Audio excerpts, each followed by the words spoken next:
Well, good evening, good afternoon, good morning, everyone. My name is Franklin Smith, and I'm privileged to be Executive Director of ISAC International.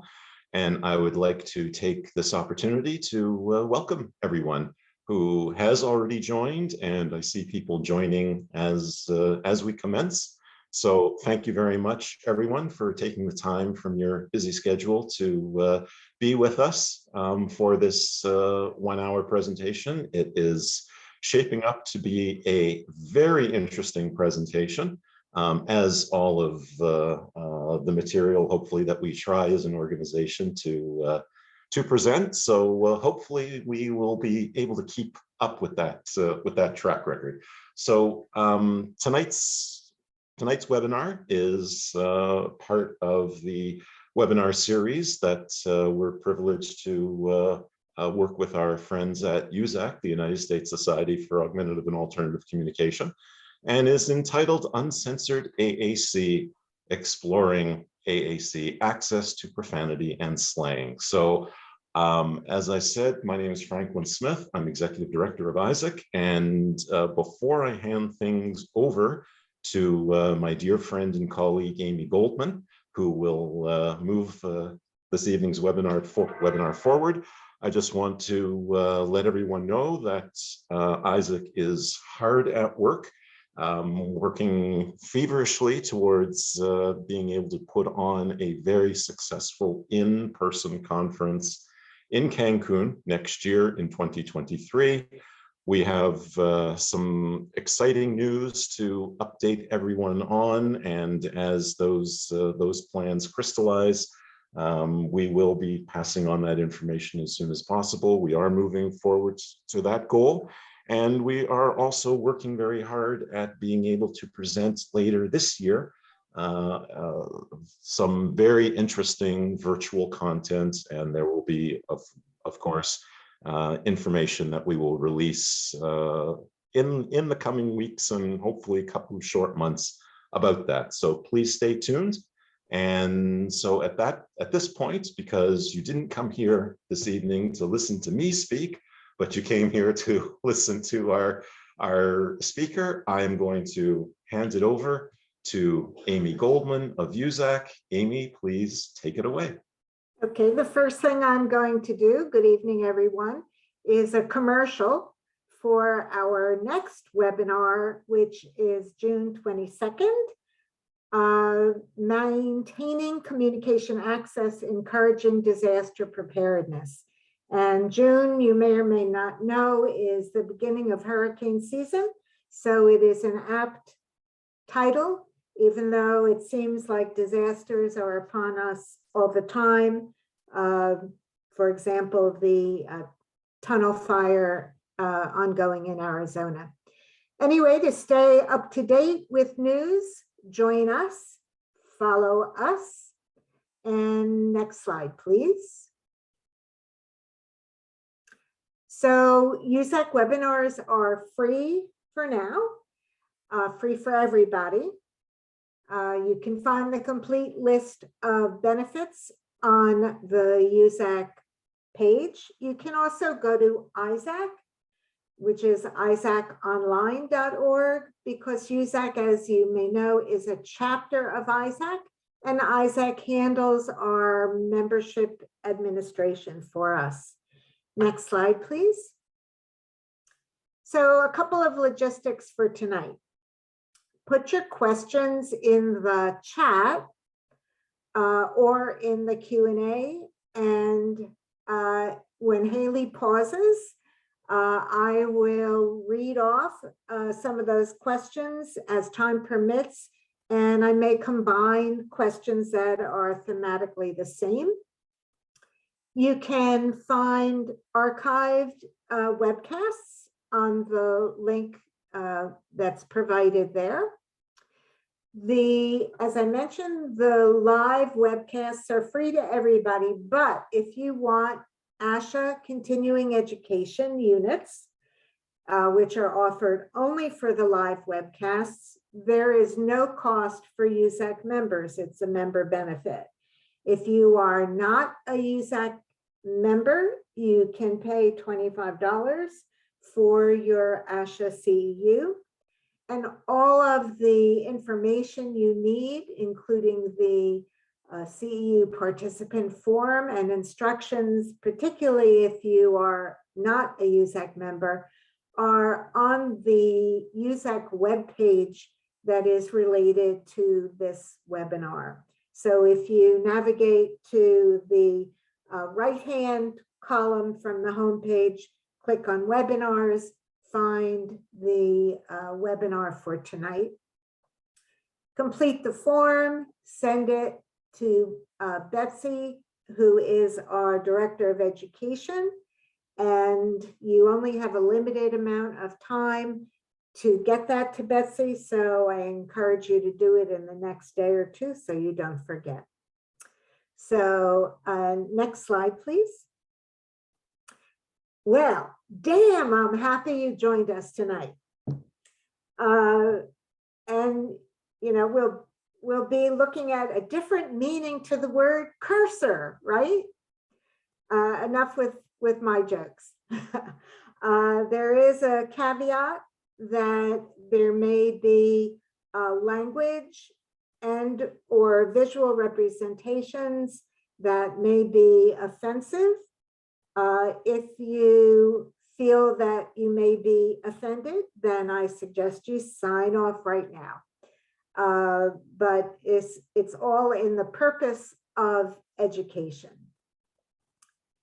So I'm delighted to introduce you to Hali Strickler, who I have known since she was a graduate student, and now she is an AAC services coordinator for Tech OWL, which is Pennsylvania's Assistive Technology Act program, as well as other technology programs at the Institute on Disabilities at Temple University. Her work at Tech OWL includes providing AAC supports and services to individuals in Pennsylvania, as well as logistics for the Augmentative Communication and Empowerment Supports, or ACES program.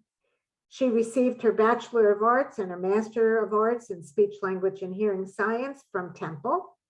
She's a licensed SLP in Pennsylvania and New Jersey and is ASHA certified.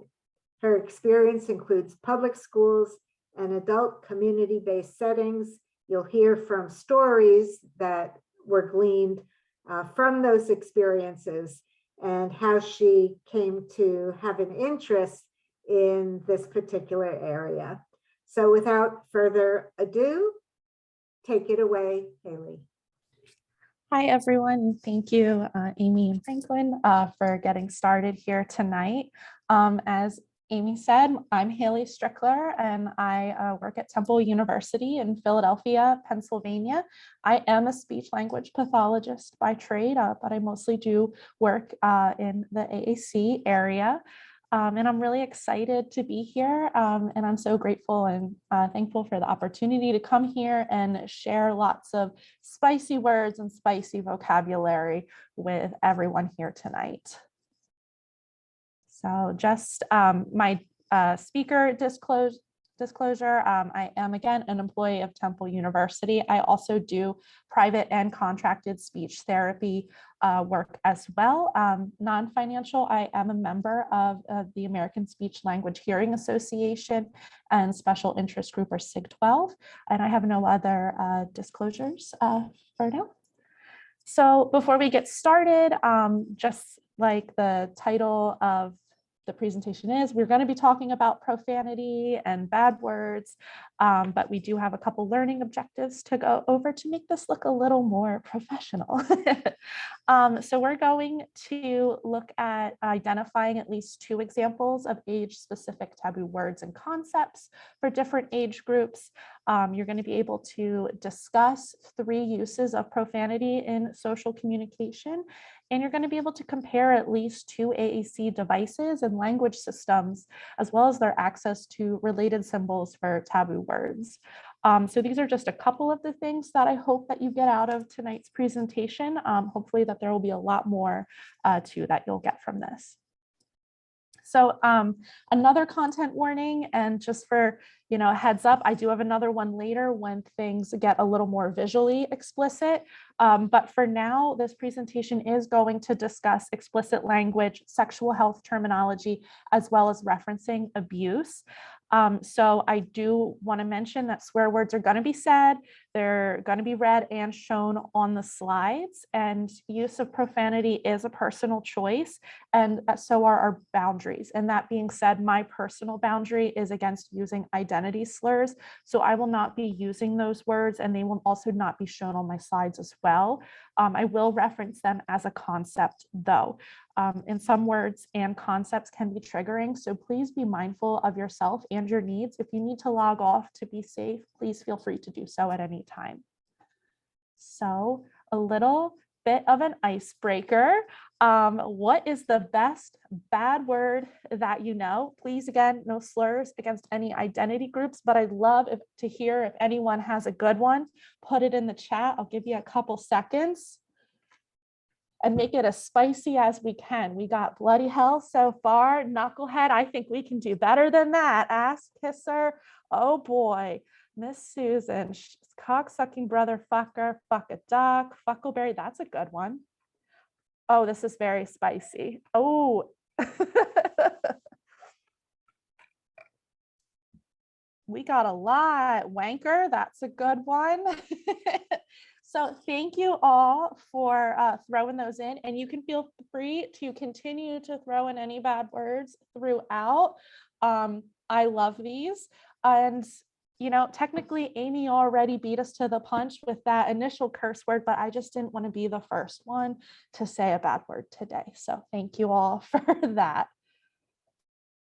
So why talk about this? This is really something that we don't talk about often, or we don't even really think about this until, one of those 4-letter words slips out, or we hear somebody else say it.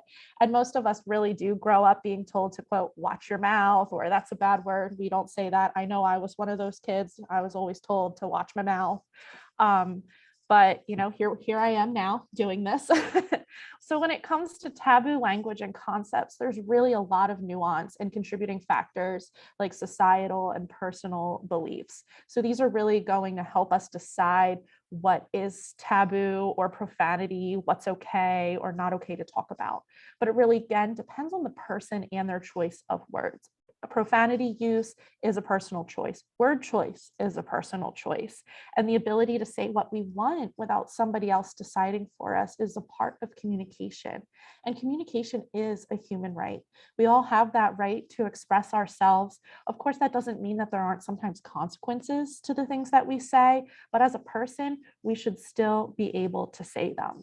But what if somebody took those words out of your vocabulary, or if you didn't have them in the first place? And this is actually, unfortunately, a reality for many people with complex communication needs, as well as many people who use AAC devices. Their word choice can be dependent on whether it's available on their device or on their system. And if it's not there, then getting that access is often dependent on, one, if they are able to program their own device, if they have the time to do so, two, if they have the literacy and the spelling abilities to meet their needs, or three, if they have a support person willing to help and assist them. And let's say that support person doesn't think what the AAC user wants to say is appropriate. Well, then there's a good choice that that word or that sentence isn't going to be added to the device, or worse, if it was on that device, but someone other than the person using that AAC device decides, oh, well, this really shouldn't be there, and then takes it off. And I've seen this situation happen, unfortunately, more times than I'd like. I was just telling Amy earlier that my first instant of this was when I was a grad student doing my clinical field placement back at a rehab center. And I was working with a man who was in his 40s, and he was using a text-based app getting started, trying that out. And he would use a stylus to type out what he wanted to say. And it did take him a little bit of a long time to type out his words, but that was the preference of his access method. That's what he wanted to do. And so that worked for him. But one of his things that he really liked to say every day as a little greeting was, "I shit my pants." He hadn't, but he just liked the reaction that he'd get. And it was his little comedy catchphrase. He would say that, and then we'd move on and have a conversation about other things that he wanted to talk about.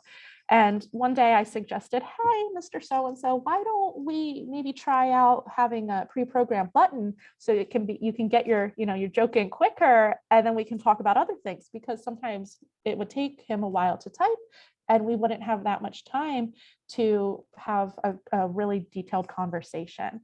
And he really liked that idea. He was all about it. We programmed in, "I shit my pants." He loved that. The next day, I guess my supervisor didn't really like that, and she took it off the device. And so when he went to go hit that button, it said, "I pooped my pants" instead. And he was very angry, very upset, as he should be. And later, when I asked my supervisor about that, she said, "Well, that's not really appropriate. We shouldn't have it on there." And I remember being shocked that somebody would be able to dictate what a 40-year-old man could say and tell him that he can't say shit. And so that's when I like to think that's when I decided that this was like the thing that I wanted to, my hill to die on, as people say, that if someone wants to access curse words on their AAC device, then they should have the ability to do that. And I really believe that my job as a speech therapist is to support someone in saying what they want to say, not deciding what they can or cannot say. Sure, I can make a suggestion, and I do sometimes, like, "Hey, I shouldn't be saying that right now," but I can't really control that. I shouldn't be taking words from people. I'm not in the business of removing or censoring words from someone, especially a grown adult's vocabulary. So really the use and knowledge of profanity and taboo concepts, it's a part of normal cognitive and sociocultural development. Profanity and swearing and talking about taboo things is a social skill. And it does serve a variety of functional purposes. It contributes to overall communicative competence.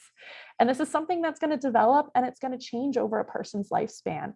And profanity and taboos are a part of human language and communication, whether we choose to use them or not. So I just want to go over quickly a couple different defining terms that I've already been throwing around and that I'll use throughout the presentation. So taboos are going to kind of be our overarching umbrella term.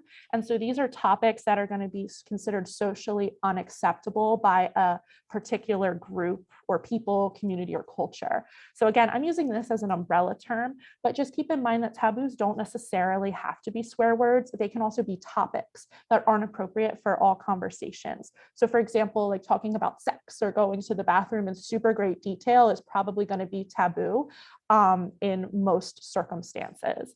And again, a lot of these things are going to vary culture to culture. Profanity for our purposes here tonight, this is going to be any specific language. So language that we use, words, phrases, that's going to be considered taboo. Again, this one here may or may not be a curse word. I would say that more often than not, these are direct words. And keep in mind though too, I can also talk about a taboo concept and it still be taboo without using profanity.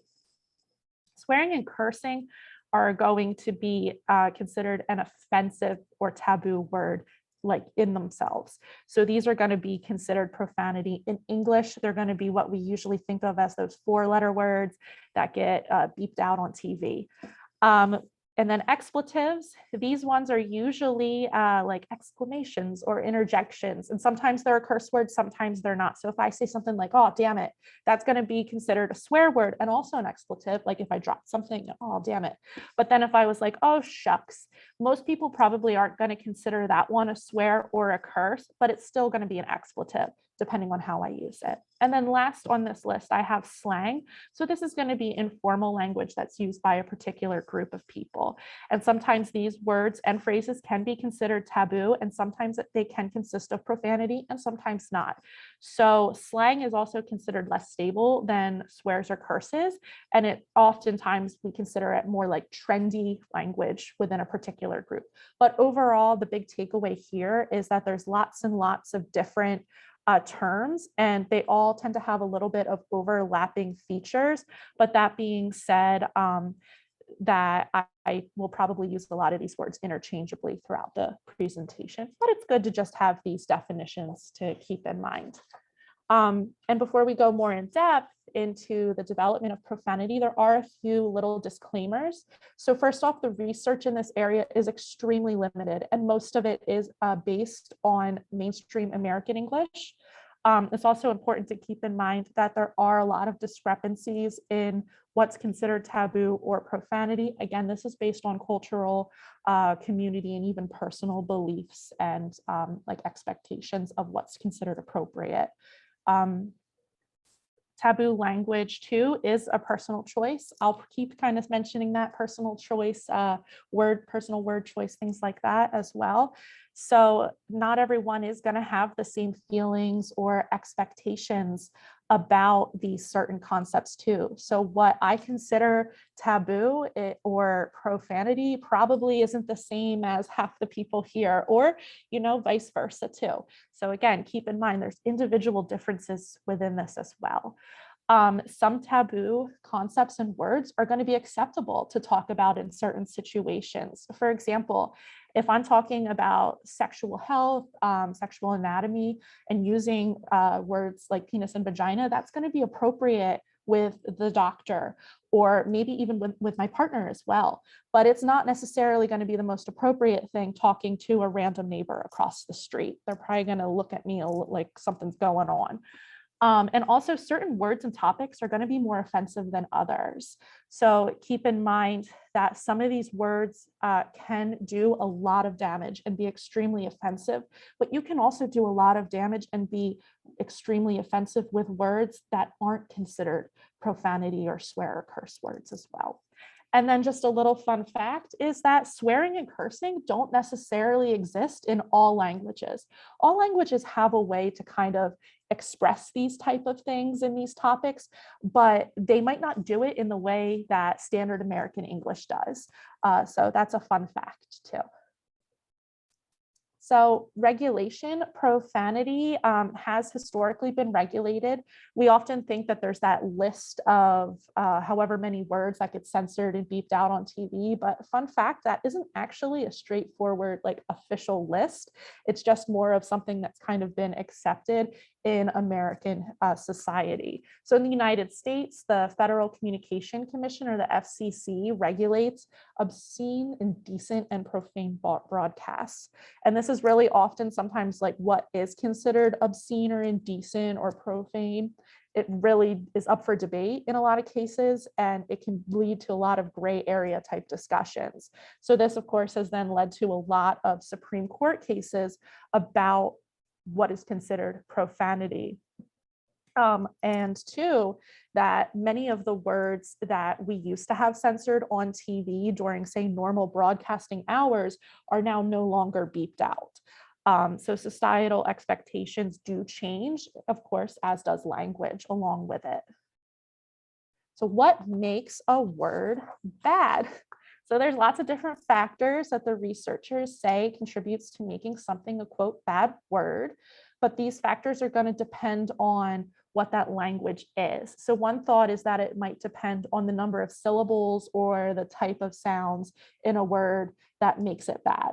But then the other thought is that bad words are going to depend more on what our society and our community, our culture says is socially appropriate or not. Again, that's really going to depend on the language too that someone is speaking in. Like I mentioned earlier, there's also a lot of varying rates of offensiveness or levels of appropriateness. And this is going to be based on the context or on the meaning of the word. So for example, if I say something like, what the fuck, you really might not think too much about it. But then if you see a small child saying that, you might, take a second look, you might have some thoughts about that one. But this is because we perceive this as a more appropriate word for adults. As an adult, we have the knowledge that the word fuck has roots in sex acts, and that's what contributes to it being considered taboo. But a young child might not necessarily have that knowledge of its meaning yet. They just know that it's a bad word. And part of that is due to how older children and teens and adults use that word. And of course, they're going to get that hint from the reaction that a lot of other older folks are going to have when a young child says it. And that's going to clue someone in real quick that, oh, I get a good reaction, this is funny, or this is really bad, I shouldn't say this. So researchers have also identified 4 key groups of profanity that we tend to see across different languages. So it either falls in being like religious in nature, referring to sexual anatomy and acts, referring to bodily functions, or names or words that are directed towards a person based on their identity and or belonging to a group. And so those are what we tend to think of as slurs, and these are going to be used in a derogatory manner. Okay, oops, I missed a slide.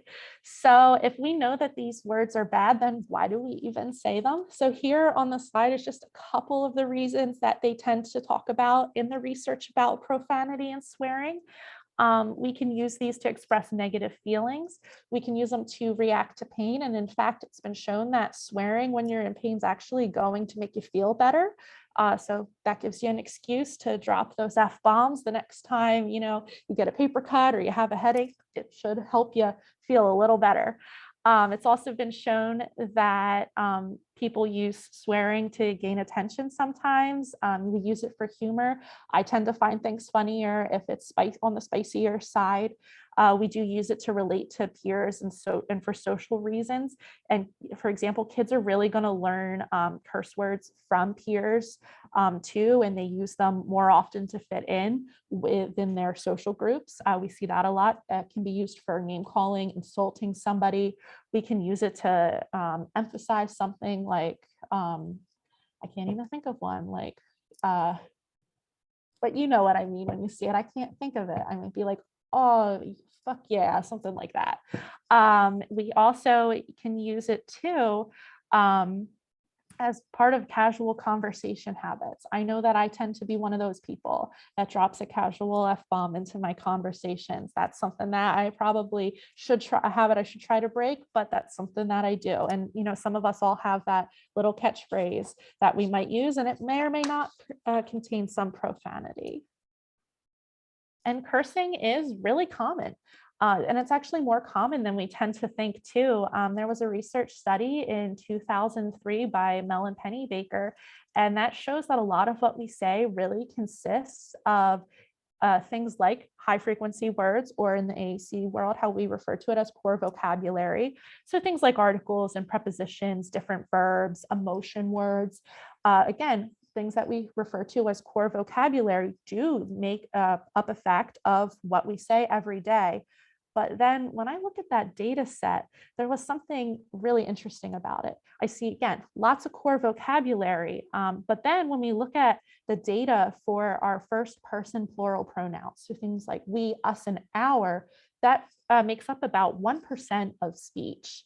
But then here comes only 0.5% less the swear words.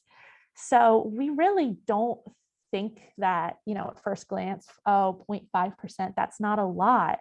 But then if you look at only 1% comparison to 1%, that's not a huge difference. And it was a big enough percentage that they included its own category in this analysis of words. It's also too, based on a different study by Jay in 2009, that people who use spoken language or oral speech use on average between 15,000 to 16,000 words a day. And so then about 80 to 90-ish of those are considered taboo or curse words. And language research and speech therapy and AAC and even education, definitely, we're not going to view personal pronouns as low frequency words. But statistically speaking, they aren't really that much more frequent than our taboo words. Yet we tend to have a completely different mindset about these words. And there's a lot of factors that are going to influence that.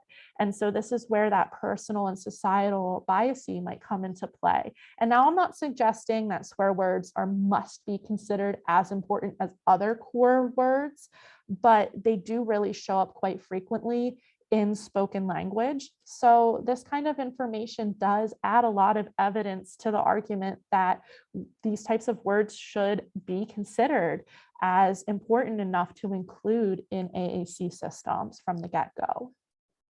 So how do children learn bad words? Learning profanity and taboo language and concepts. This is a part of language development. And children are going to learn these bad words and taboo concepts and things like that, whether they're explicitly taught them or not, they're going to be exposed to them. So even if parents don't swear around their children or they don't talk about sex, in many cases, they're going to learn some of these things from their peers. And it may or may not be correct too. So that's also something to keep in mind. And so, for example, I'm an only child and I don't have any older siblings to learn bad words from. And so growing up, I would say my parents were pretty good. They didn't really swear in front of me, but I knew that there was the thing called the F word, but I just didn't really know what it was. And I vividly remember that in 4th grade, 2 of my friends were talking about the F word and teasing me for not knowing it. And they wouldn't tell me what it was, but they said it rhymed with truck. So I thought the F word was fruck with an R for a very long time. So that was very nice for me. But eventually I did find out what it was. So we are going to pick up these words at some point too, whether we try to hide someone from them or not. So typical development of profanity. Swearing is usually going to start around the age of 2. So at this age, children are most typically just repeating things that they've heard. There does tend to be a little bit of a drop off in swear words and then an increase in what we consider like potty or bathroom talk. But then by the age of 5, children are then going to have a pretty advanced working vocabulary of about 40 bad words. Younger children are going to use more mild words. And then as they age, become a teenager and adult, they're going to use those stronger, more offensive swear words more frequently. The research pretty much says that by age 11 to 12, children are pretty much going to have adult-like swearing. So I'm going to talk more about the applications of this to AAC in a few slides, but I do want to point out that based on this fact here, it is evidence enough to show that AAC users should have access to this type of vocabulary by age 11 or 12, if not earlier, because their same age peers are using these type of words. Whether parents can know that and hear it or not, it's happening at school. So here on this slide is a chart of the top taboo words spoken by children of different ages. And these words are in order of frequency. So the ones listed first are the most common words, and then the words at the bottom. So like for 1 to 2 years of age, the word brat would be the least frequent out of these top however many curse words. In the original data set from the article, they did include 9 to 10-year-olds. However, that age group, they really liked to use slurs for some reason. So that's where I did implement a personal boundary of not having those displayed here on my chart. On the next slide, we will be looking at comparing children to adults in general, but me removing the 9 to 10-year-old doesn't affect that chart at all. This was just a visual for here that you just don't see it. But if you're interested in that information, it is available in this article titled A Child's Garden of Curses. So you can see here that children actually tend to have a lot of the same types of curse words throughout their childhood. So again, this is something to keep in mind. 1 to 2-year-olds really like to say poop and stupid and but. Now we do see fuck and shit, but those type of words here, they're probably not using them in like the same meaning as adults would or older children would. They're using them more as for that effect because they're 1 to 2 years old. They're most likely repeating what an adult says. But children are going to be really motivated, younger children, by these words like the potty talk words. So again, these are just considerations here to include or to think about when programming devices for children in these different age groups as well. And I do see a chat or a question in the chat that is, that sucks still considered taboo? I believe So in this study, I think they did consider it taboo. I think it depends too. Like for me personally, when I saw this list and I saw, oh my God, on there, I was kind of surprised at that because I didn't really view that personally as a curse word. But it seems like based on their data set that they did kind of do like a random poll of different words or people's perceptions of words as well. The researchers J&J do have a lot of different studies available based on like just what's observed words, but they also have studies that are comparing what children think of bad words, comparing to adults of thinking of bad words. So for example, one study looked at the word, they had the word balls, and younger children didn't perceive ball to be inappropriate almost at all. But then by like that, 10-year-old age range and up, more of those individuals rated that word as more offensive. And in that case, it's because they're putting on that sexual anatomy kind of double meaning to the word. It's no longer just a toy. Now it's also a body part that we're not supposed to talk about. So that is also kind of, they kind of reference that in this study here as well too. So the next slide, this one is comparing all children, just kind of averaging it out, like which were the most popular words to adults. And again, you're going to see a lot of comparisons. Children use a lot of the same curse words overall as adults. Now, their perception of whether they're offensive or the level of offensiveness is going to differ across the lifespan too. But again, these are things to keep in mind, that children are using these words. And so why should we maybe not allow other people, just because someone has a disability or uses a communication device, to have access to these words or concepts? So also it's important to reference sexuality and sexual education. These do tend to be pretty hot topic and controversial areas to discuss, but there are, there is evidence and there are norms for typical development and understanding of sexual concept knowledge. For example, it's recommended that by the age of 2, that children have been introduced to proper body part vocabulary. Children by the age of 3 to 5 really start to enjoy talking about bodily functions, and they use that in their humor. And then children between the ages of 5 and 6, if not before, start to learn that certain words about their bodies and their bodily functions are bad. And so they're also around that age going to be learning the difference between what's appropriate and inappropriate behavior.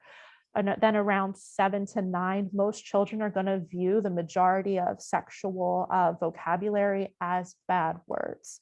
And this information was pulled, I believe, from a Canadian study or a Canadian curriculum for sexual health anatomy. That would be in my reference sheet too, as well as this study here that I have listed.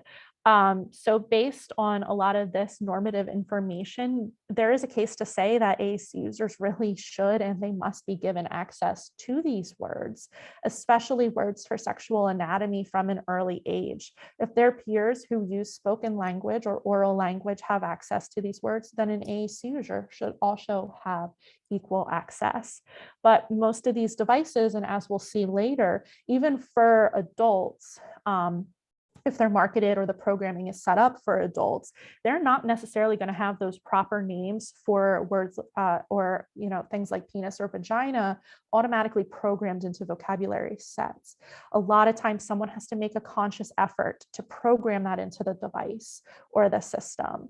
And then too, just to keep in mind, an adult's knowledge and their competency, as well as their willingness to teach and expose children to sexual health information, does really have a significant impact on what children learn. And we know that given a lot of the controversies around sexual education in schools, that children of all abilities are not receiving equal or appropriate information. And children with disabilities are receiving even less adequate sexual health education if they're receiving it at all. Children and adults with complex communication needs must have the knowledge of these concepts, but they might not have that vocabulary to be able to talk about that. And that is a huge problem that we're seeing too. And then just to reference slang here, I did mention slang is going to be the shared among a certain group. It could be words, phrases, grammatical structures. I like to think of it as like what the cool kids are saying, but we really use slang to establish a level of formalness in conversation. And it is good to mention that slang words and phrases do come from speakers of non-mainstream American English, at least in English, for example, comes from members of diverse communities. A lot of slang comes from the LGBTQIA+ community. So that's something to keep in mind as well, that when you're thinking and using slang. And so here on the slide, I did just have a couple examples. So we have tea, sus, goat, and a luke. So just a couple fun little slang words here paired with emojis too, that you could use to represent these. And I also like to think that memes and sometimes like little GIF pictures could be a good symbol too, especially if they're representing more like slang phrases or things that could be more of an inside joke type of thing. Okay, so some of the research here does say, I think I might have skipped a slide. Oh, here we go. So I skipped a couple slides. So our application to AAC, we're going to kind of look more into that now. So why is this important? Like, who cares about bad words? We don't need those. They're not important. But I think I've already mentioned quite a few reasons as to why these words are really important. Again, this is a part of human development and human language, and we shouldn't be limiting language for any person. We don't stop the development or the access to these words and these concepts for people without disabilities. So why is this happening to AAC users? Again, a lot of AAC users often have limited or no access to their vocabulary that's needed to talk about these topics. There was one study that interviewed adults who use AAC devices, and this one anecdote really stood out to me. This woman wanted to be able to have intimacy with her boyfriend, and she used a symbol-based system, but she realized she didn't have the vocabulary at the time to talk about what acts she wanted to consent to and what she didn't. She didn't have a way to share that with her partner. And then she also reported that at that time, she also didn't have the literacy skills to be able to either, use a text-based system to convey that to her boyfriend or to let someone know that she wanted these words programmed into her symbol set. So she just kind of at that time had to wait. She couldn't easily request that. And she didn't have an easy way to be able to convey this information to her partner. And that was difficult for her. So just think about that for a second. An adult in a consenting relationship did not have a way that was effective for her to be able to talk about intimacy with a partner. And so now think about it in a way too about being able to talk about or report abuse. A person really needs this type of vocabulary to be able to report abuse. But they also need to have the social understanding of profanity and related vocabulary. For example, if you're looking at racial slurs, if somebody doesn't necessarily have that word on their device, how would they be able to report that another person used that word against them? That's something to also consider too. So again, if they don't have these swear words, how could they report what someone else said to them? So here's just a couple different different research information about people with disabilities and crime. So unfortunately, people with disabilities do tend to, we see in the numbers, are victims of crime more often. And a lot of times too, that they're not reporting the crime that's been done against them to police or to the proper authorities. And this fact here too, that almost 88 to almost 90% of these participants in this Speak Up project reported that they had no means to communicate about healthy sexuality or related topics. And these are adults. This is a huge problem. So the implications of this, the big takeaways here are really that AAC users should have the access to vocabulary as their same age-matched peers. And this is the idea that a person, we have a lexicon in our brains. It's a little dictionary that we have in our brains. And as we age, we go through life, that dictionary is going to get bigger and bigger, and it's going to be filled with more words all the time. And we have these words. And if you're somebody that uses oral speech, you're able to, in a lot of cases, able to say those words too. But AAC users not only have their lexicon in their brain with all of their word knowledge, but then they also need a physical lexicon too, through their device. And both of those need to match to the best of that person's abilities. Of course, you know that there are logistical issues, but one of those issues shouldn't be coming from a supports person or a professional saying, you can't have this because it offends me. Especially for teenagers and adults. Their language is being policed and censored before they even say it.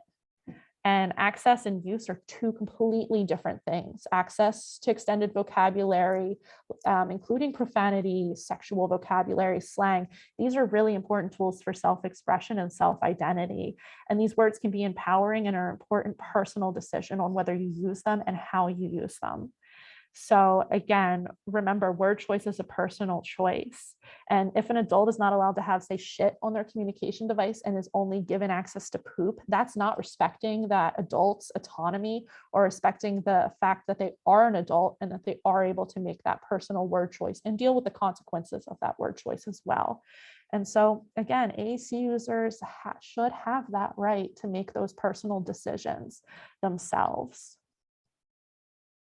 So current barriers that we're seeing a lot here are a lot of, again, I'm going to go through this quickly, limitations in systems. It may be a limitation of the supports person or the caregiver, especially for somebody who needs a supports person to program their device for them and assist with that. They might be censoring that vocabulary due to a personal bias that you shouldn't have that word for whatever reason. It might also be due to any misconceptions about presuming competence or ability to learn. It might be that replacing those words with those more appropriate ones, limited knowledge. Often, a lot of times, families or parents might say, oh, I didn't think about that. They feel horrible that they didn't think to put this vocabulary on a device for their 22-year-old child because it wasn't there. Or for an AAC user, if they, themselves, if they program their device themselves, a lot of times it takes a lot of time to maintain your system and add new vocabulary and keep it updated. And you have to make that cognizant effort then to do that yourself. And that can be, a limiting factor or a problem for some people to then have access to these words. Again, there's also too a lot of limitations in how we teach AAC and support AAC users and emergent communicators as well.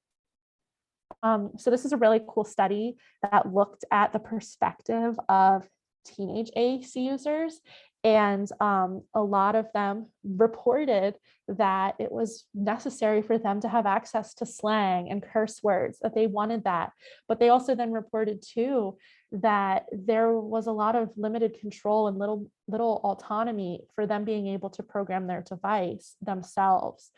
And they reported that their AAC limitations were a lot of the time being influenced by the adults in their life, especially if those adults were the ones doing the programming of their device. And a lot of times too, that adults filtering or censoring the language on an AAC system is then going to negatively impact a teenager's ability to explore and, find their self-identity as well.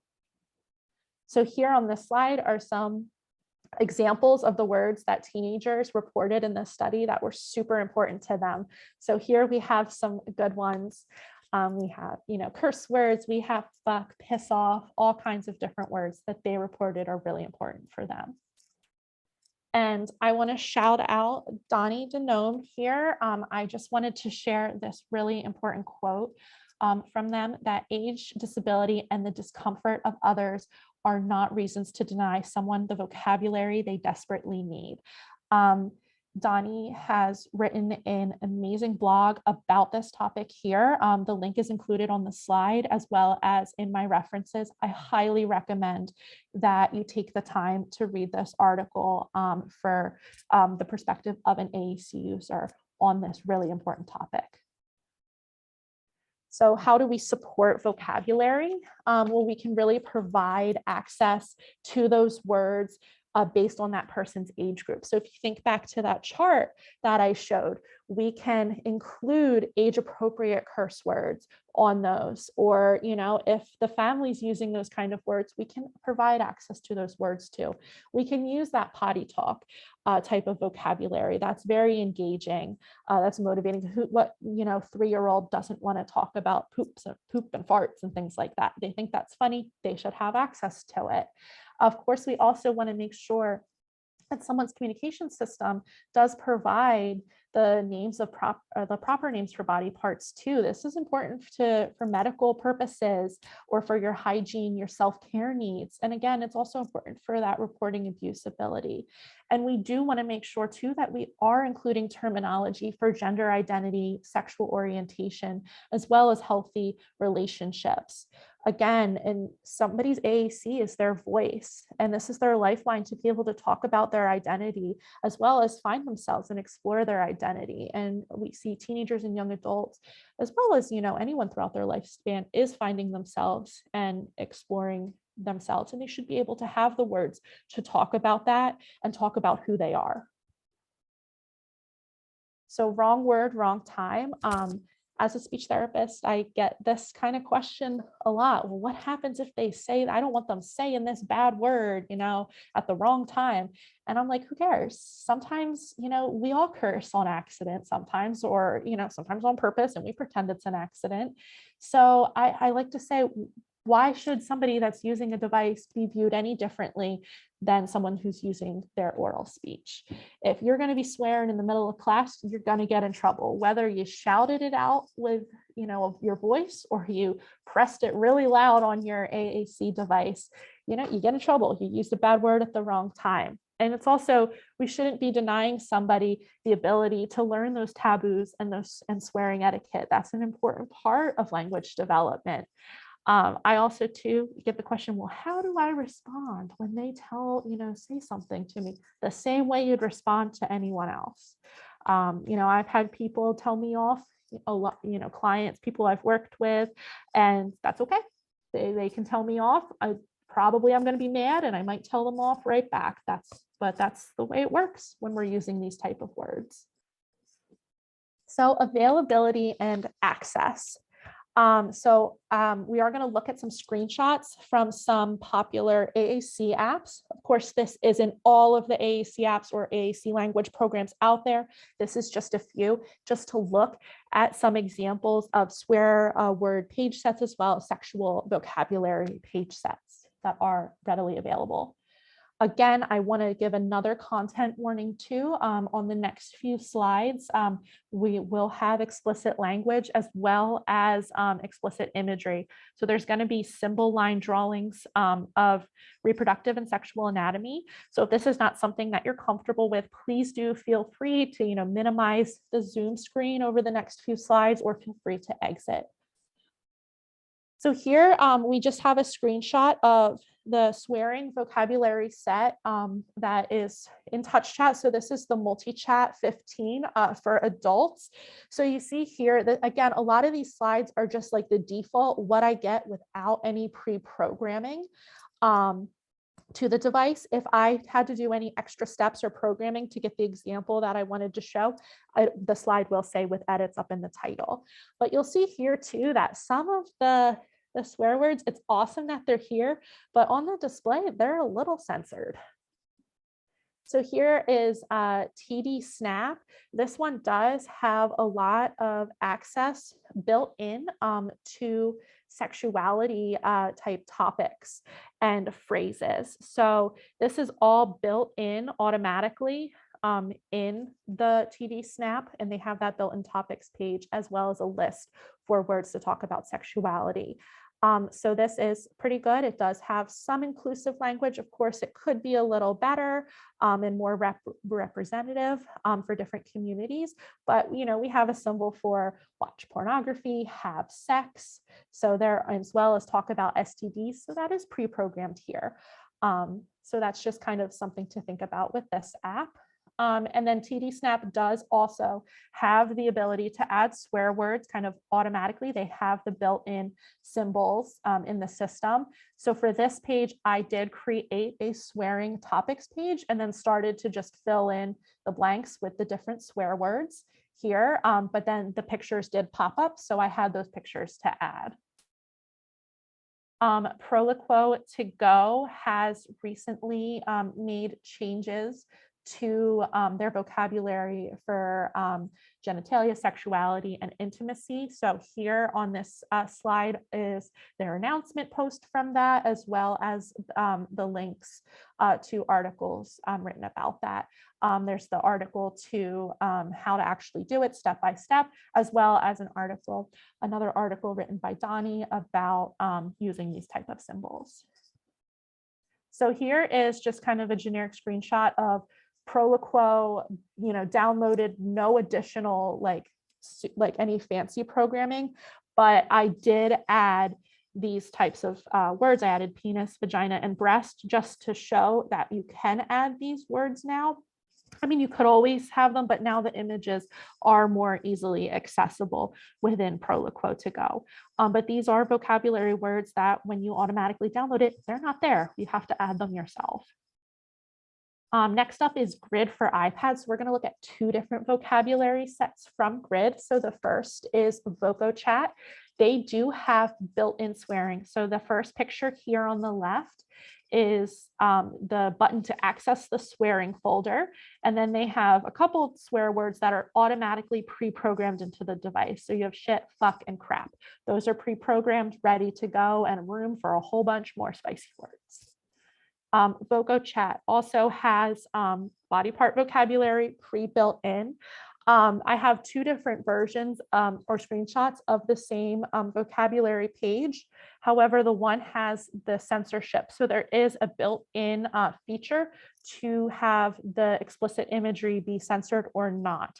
So it does have some of the pictures are censored here, some are not. I'm not sure what's going on there, but that's how it showed up on my device. But then they also do have some vocabulary pre-programmed in here. And compared to some other systems, you are seeing more vocabulary represented as well. On the next slide is another vocabulary set from Grid, and this is the super core, just to look at the body parts here. I think I might have skipped one slide.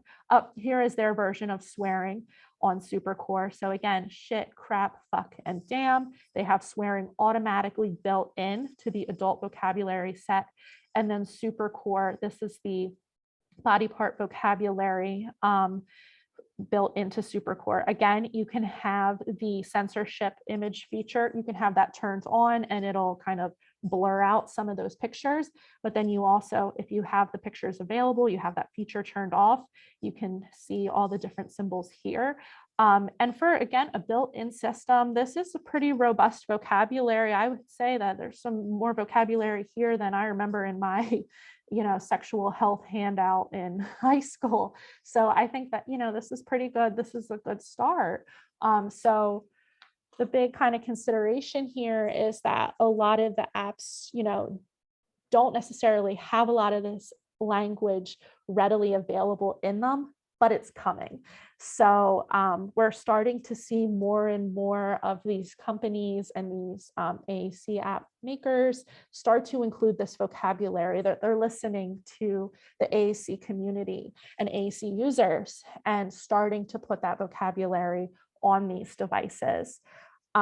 Just some considerations too is that the device, even if it doesn't have the, the vocabulary that someone needs readily pre-programmed, that a person can also do it themselves.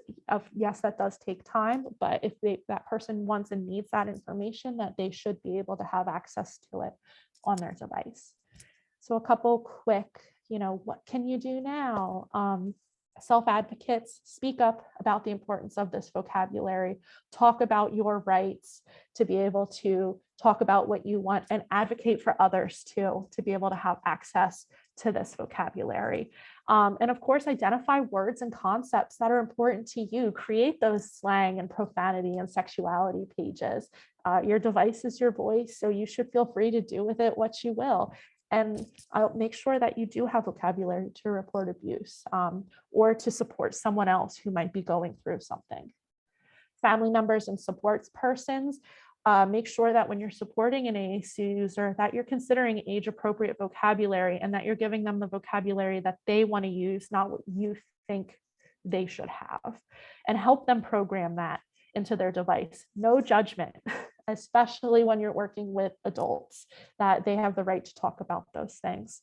And again, support that person in swearing at etiquette and support them. And, you know, they're an adult, or, you know, you're a person, you say bad words, it's okay. Haley, I Yep. hate to interrupt, but I see you're nearing the end anyway. Yes, We I have am. like 1 minute. And so my question is, if people wanted to be in touch with you, what is the email for them to, there Right here. it is. Yay. Yes. So that is my email. So it's just my first and last name with a period in between at temple.edu. You can feel free to reach out and send me an email or ask any questions. I love talking about this, so I'm happy to, I'll talk your ear off if you want. Well, a hearty thank you from USAC and some wonderful chatting, including how effing wonderful this was. So thank you all. Thanks again, Haley, and hope to see some of you in our June webinar as well. So good night and be well. Thank you. And I hope everyone enjoyed. And again, please reach out to me if you have any questions. Thank you all.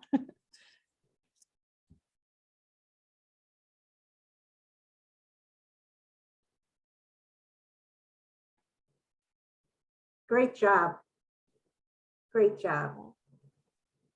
Went fast, right? Yes. Okay. I did better on my time this time, in case anyone saw me at ATIA. I got through my material. Yeah, But well, again, thank you. I'm gonna log off, but thank you all. thanks again. Hope to see you soon.